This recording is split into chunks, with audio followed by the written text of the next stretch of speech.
Welcome back to my 5 favorite people. Hope you guys are doing well. Today is not going to be anything special, no big topics. We're just going to do a full-on just market overview. Just go over what we're going to be going over into this week because we do have a lot of big things coming up this week. It is September 14th at the time I'm recording. We're going to talk about interest rate cuts. We're going to talk about NAV erosion, especially for ULTY, because I see this a lot. A lot of people have been talking about the NAV erosion. We're going to talk about that. If I am getting ready to sell my position, because I've been noticing a lot of people have been selling ULTY due to the fact of the huge NAV erosion.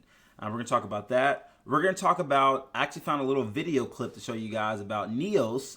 If you guys are holding any NEOS funds, a lot of questions been surfacing in the dividend community about if they plan to transfer over to weekly paying ETFs, and also if they plan to change the actual date the dividends are paid out.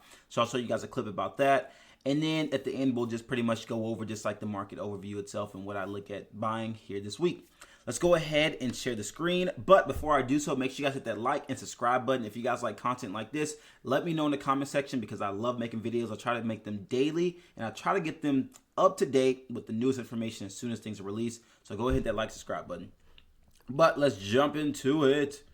Okay, so first thing we're going to do, like always, show the portfolio. You guys can see market is still closed, so still sitting about the same. Now, let's go ahead and start in the order that I was giving you guys. We're going to start with interest rates. Now, like I told you guys, the interest rates, the Fed meeting, you guys know the Fed meetings where they actually go through, they cut the rates and let you know. That happened September 17th. So that is, what is that, Wednesday, I'm pretty sure. But I want to show you guys. So I have SPY pulled up. Now, the actual interest rates, I personally am saying that the actual interest rates have already been factored into the market.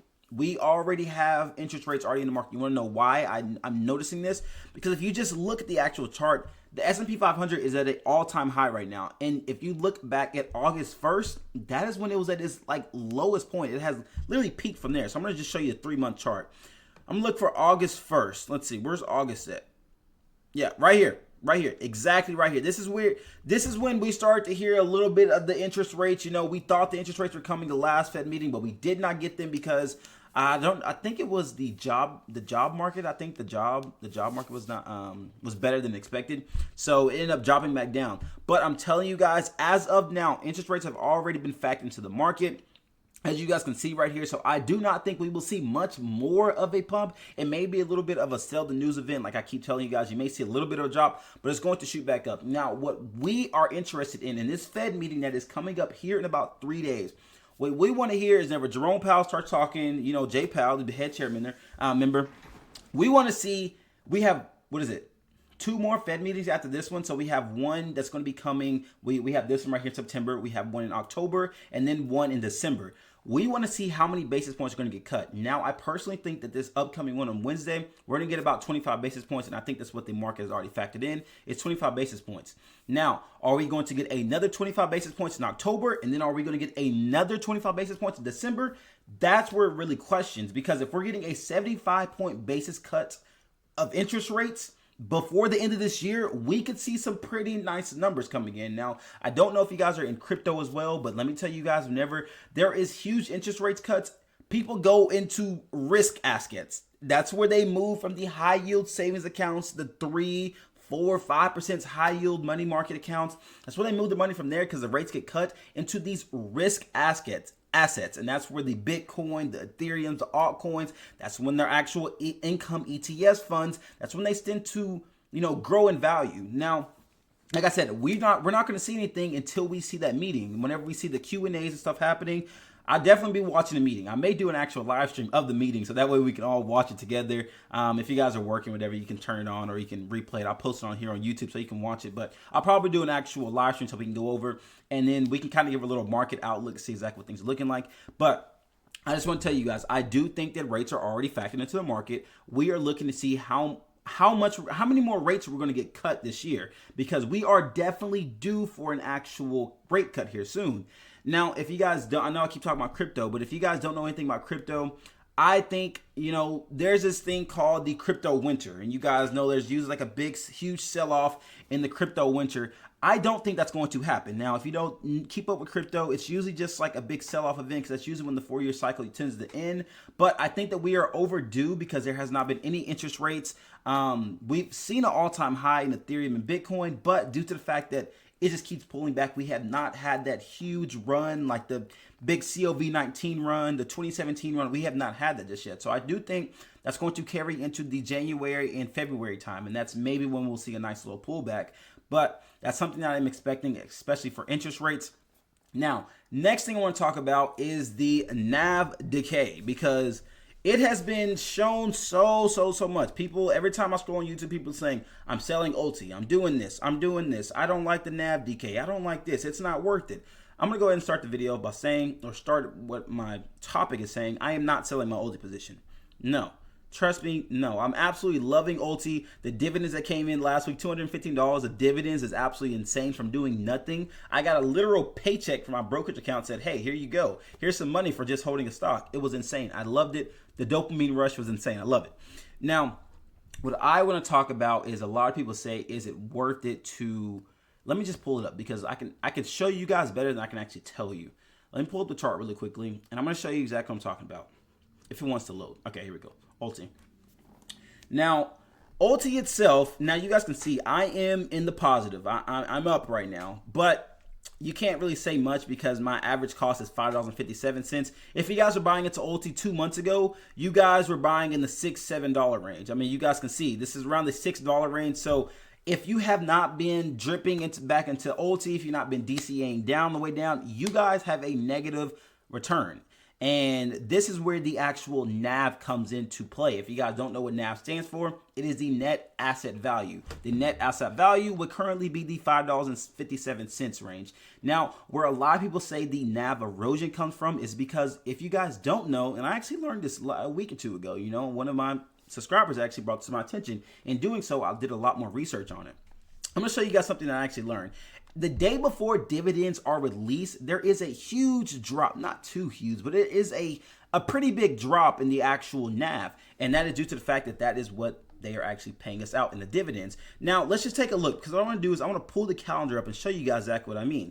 Now, the most previous one, September, you guys can see the calendar over here. So we're going to look at September 10th. Let's find September 10th right here. So at the top right here, September 10th, it was sitting at $5.61, down 7%. Look at this. September 11th, it drops all the way down to $5.51. Now, that was our actual dividend payments. As you guys can see, we get paid on Thursday. Well, we get the actual dividend gets released on the 11th. We get paid on the Friday. But that was what we actually got paid. And you guys can see that happens every single week whenever dividends are paid out. And that is the actual NAV erosion. Let me show you guys another example. So let's see if we have one for September 3rd. Here's one right here. September 3rd right here. You guys can see $5.64. September 4th, $5.48. Now, it does rebound back up, but then it just drops right back again whenever the actual next payment is made. Let's go back to August just to show you guys this is a reoccurring thing. Let's see, August 27th. See if we can find that one. August 27th. Right here, August 27th, August 28th, it drops down. And then let's do one more just to show you guys. What's this one right here? August 18th. Where's August 18th? Okay, no. We're looking for, let's go with this one. August 13th. Oh, perfect. Look at that. Wednesday, August 13th, August 14th, boom. So that is the NAV decay. Now, this is what people are talking about, and this is what you experience. And this is why you experience a huge NAV decay, is because ULTY pays out about I don't know the exact number right now, time of recording. I think it's about an 89% dividend yield, which means if you were to put $10,000 into this actual income ETF, you're going to receive about $8,900 of income back to you. Now, what happens is that there is 89% that is being factored into the actual income ETF itself, and that means that it's going to take a lot of hits on the payouts on the way down.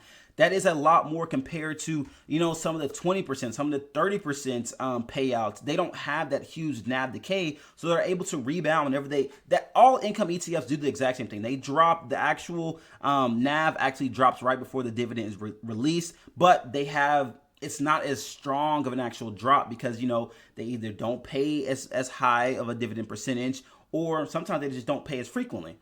So they have a lot more time to rebound. So on that drop, it able to rebound a lot higher. So next time it drops, it doesn't drop as much. So it's like literally just like a staircase up. It doesn't necessarily just keep going down. Now with ULTY, the position itself does keep going down. And that's what people do not like.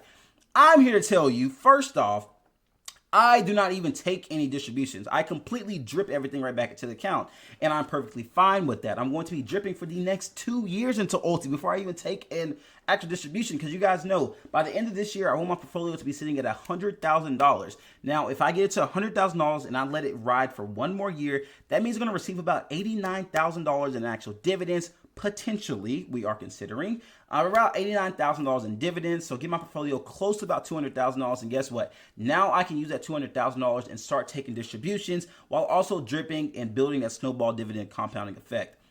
But that's not all. The main thing is that I want to tell you guys is whenever the NAV decay itself is happening, you guys, it doesn't really affect much. Let's just say, for example, I'm down $3,000 or $4,000, on paper. Yeah, let's say, okay, I got 13,000. Let's say I'm down $3,000, but let's say I've made $17,000 in dividends from holding ULTY. That is not going to matter. Let's just say my overall return is $15,000. Yes, I am down $3,000, and my overall market value itself is way lower than what it was a couple months ago. But if I have made $15,000 in dividends total, combining the actual NAV decay with the dividends received, it's well worth it for me.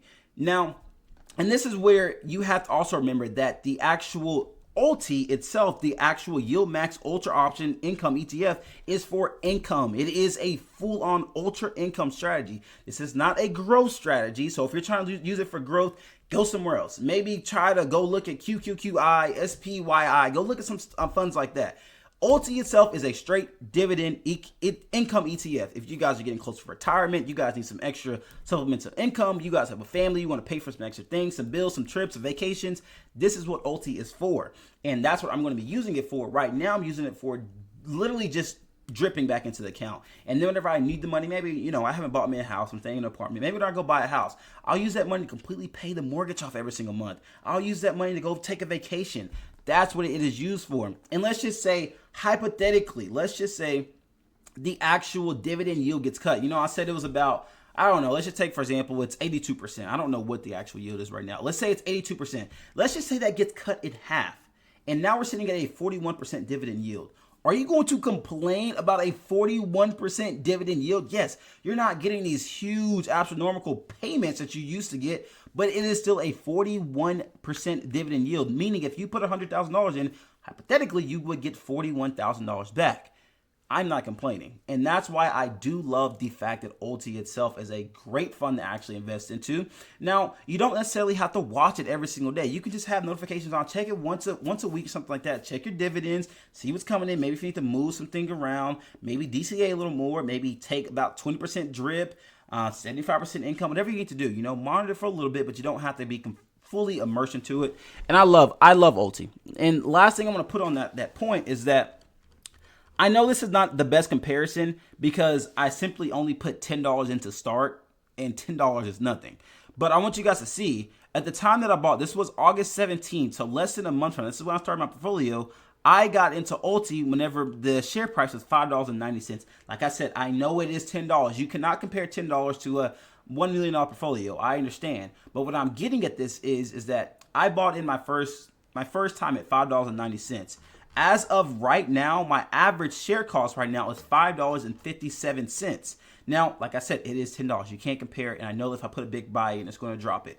Where I'm getting at is that as you are dripping and whenever these dividends come back in and you are reinvesting, your actual average cost is slowly starting to drop back down. So that way, whenever the market itself is doing bad, let's say the ULTY drops all the way down to $5.20, you are buying all the way at that $5.20 range. So that way, whenever it picks back up, your actual NAV value itself, like your actual total portfolio, total return, is in the green. So that's where, I tell people, to keep in mind, ULTY itself is an income ETF.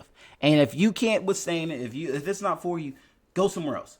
Go QQQI, go to something else. And if you can't withstand any of this stuff, go back to single stocks. Go back to the Apples and the Nvidias and the Microsoft. Go invest in the underlying asset itself. You do not have to be, yeah. I'm enjoying it, but sometimes, it gets some hate. And I understand why it gets hate. People have their opinions and stuff, and opinions are definitely valid.